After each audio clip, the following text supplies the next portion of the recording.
Let's take a look at Qustodio's activity summary. Here you can see that we're taking a look at Mark's activity summary. Just below the activity summary tab, you will find the device usage heartbeat monitor.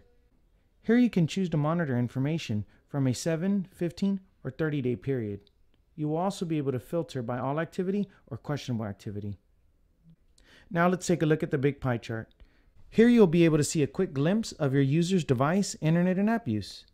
To the right of the pie chart, you can see the total usage of time during a specific period, hour of web activity, hours of social activity, and hours of app use. To the left of the pie chart, you can see the web and app use percentages starting from the most used to the least used. Below the pie chart, you will find the user search activity. This is a very important feature to utilize. Here you'll be able to see every word that the users are searching for on the internet, even if the word is misspelled. This will help you quickly identify the type of information your users are searching for on the internet. Below the search activity, you will find 3 columns: app use, web use, social activity.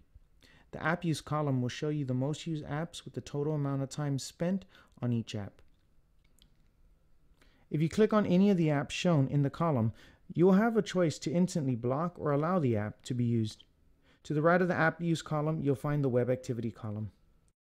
The web activity column will show you the most viewed websites and the total amount of time spent on them.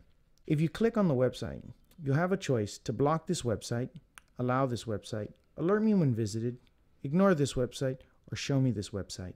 To the right of the web activity column, you'll find the social activity column.